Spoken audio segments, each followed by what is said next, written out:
HBC, presented by Chick-fil-A. Visit our locations on Forest Drive and Two Notch Road. When you tailgate, punt the burger, pass the chicken. And by James W. Smith Real Estate at the beach. Ask about our Gamecock off-season special. Coach, I said in my column, I thought you called one of the most beautiful games the other night since you've been here. I mean, you had the plays. Well, I think, Glenn, first of all, it just turned out that way because we made all those fourth downs. We made 5 out of 6 fourth downs. You know, if we'd punted or this, that, and the other in those situations, it may not have looked all that good. Obviously, in the red zone, we failed 3 times inside the 20.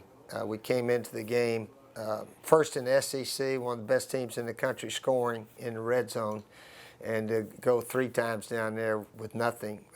It's a big reason we lost the game. And the offense lost, the defense lost, we lost the game by a touchdown.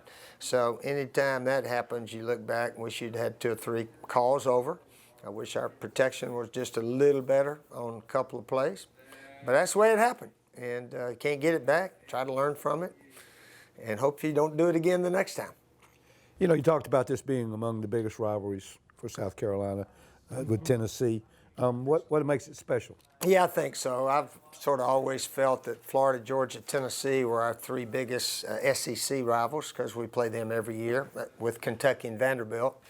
And Kentucky and Vandy have sort of been down a bit, although both of them have done pretty well lately, actually. And, of course, we lost to Kentucky this year.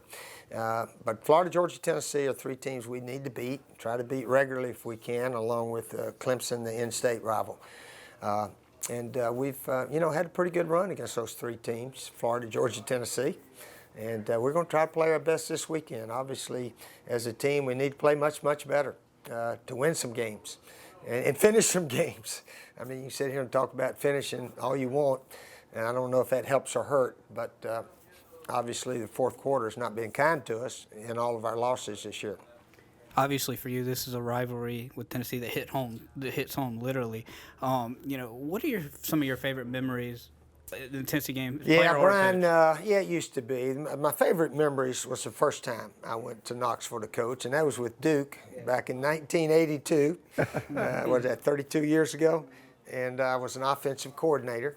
And that was still one of the most memorable games I've ever had in my life. They had Reggie White at defensive end, Willie Gault, wide receiver. Both those guys played in the NFL a long time. And but we opened up with them. In fact, they had the World's Fair in Knoxville that year, 1982.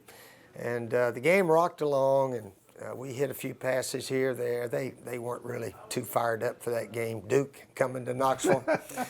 And anyway, somehow or another, we got a 25-24 lead, and they punted dead on our 1-yard line. And I'd actually called a pass coming out, but their fans were yelling and screaming. And the pass I called wasn't any good. It was a flat curl, and they had in and out on the guy, had no chance. And we got a crowd noise, because back then, Glenn, anytime we'd go to the other team's ballpark, I'd tell the quarterback, if they're screaming and yelling, just tell the referee can't hear, and they'd stop the game. So our quarterback, Ben Bennett, turned around, can't hear. About that time, I ran a running play in, an off-tackle play. We gained 9 yards. And we ran and ran. There was 9 minutes and about 15 seconds left in the game when we started that drive. And we had through one pass. We got a penalty somewhere in there. We made a 3rd and 15. And we ran it all the way down the 1-yard line. Tennessee used their last timeout. And I told Ben Bennett, the quarterback, don't you dare sneak this ball across the goal line, because there was about a minute left. And they'd had time to score and go for 2 and make it. So when you have that 1-point lead, you don't want to score if you got a chance to run out the clock. So we were able to do that and beat them 25-24. So that was a happy bunch of Dukies after that game. Another one that I'm sure that really resonates with you, it's hard to believe it was almost 10 seasons ago now, but that 2005 win, getting on the right track, that 16-15 win over the Vols. Yeah, that was a fun game, the 16-15 game. We fumbled a bunch of times, all kind of stuff happening. Every time I see Nashawn Goddard, our offensive guard, Blake got hit in the end zone. He picked it up and dove it out to the 1-yard line to save a 2-point safety. And, of course, Josh Brown made a 49-yard field goal, the kick of his life. Kenny McKinley caught a bunch of passes. I think Sidney caught 2 touchdowns. Yeah, that was neat right there. But also, I think in my college coaching career, I've lost 3 overtime games, and 2 of them are in Knoxville. Once with Florida and once with us here. So, yeah, you win some and lose some, and that's the way it happens. But I knew that's when the program had changed, because I'd never in my life, there's still 2 minutes left in the ball game, or a little over 2 minutes left, and Tennessee fans were hitting the exits. I'm going, you get the ball back. Yeah, we had 1-point lead and stopped them. Yeah, we had to stop them. Yeah. And our defense stopped them. And we had to make a first down to not have to punt. And Mike Davis ran a draw play for about 15 yards and got down, didn't go out of bounds, and we were able to take a knee and run the clock out. Well, we talked a little about this last week and about outside noise, everything you have to do, and you had to answer this question on the teleconference the other day. But what is it that makes being a college head coach so tough today, whether it's a head coach or just a coach in general? Well, the toughest part is winning.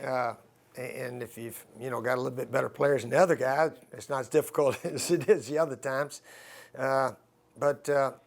Yeah, we're not a real strong team this year. That's obvious, but we've not played well in the fourth quarter. As our fans know, we've been either tied or ahead 3 of our losses, and so we got to play better in those situations. But yeah, you just got to win more than you lose, and you usually don't get fired in. That's really it. The recruiting and all that. You got assistants, and you got good personnel staff, strength coaches, and all that. So the most difficult thing is to always keep winning, because that ball can take funny bounces, as we found out this year. When you decided to get into coaching, did people talk to you about that? Did they explain, that was, it was going to be a tough gig? No, I didn't ask anybody about what it'd be like. I got into coaching because I needed a job. I didn't have enough money, like most of those NFL guys. Nowadays they play 8 or 9 years. They got enough money. They don't do anything for the rest of their life, most of them. But a lot of them do. A lot of them have outside jobs and so forth. But I had to get a job, and I thought coaching would be something that was not like work. You can't wait to get to the office. Can't wait to start putting, back then, film on, studying the opponent, putting ball plays in. And I was so fortunate. My 3rd year ever as a coach, I got to be the offensive coordinator. I got to put in the plays, and the coach liked a few trick plays, and he liked throwing the ball at Duke University back then, Red Wilson. So that was an opportunity of a lifetime right there. I always tell people, whatever kind of coach I became, I learned most of it at Duke University. Thanks for your time, Coach. Okay, Brian. Thank you, Coach. All right, Glenn. Off the Field with the HBC, presented by Chick-fil-A. Visit our locations on Forest Drive and Two Notch Road. When you tailgate, punt the burger, pass the chicken.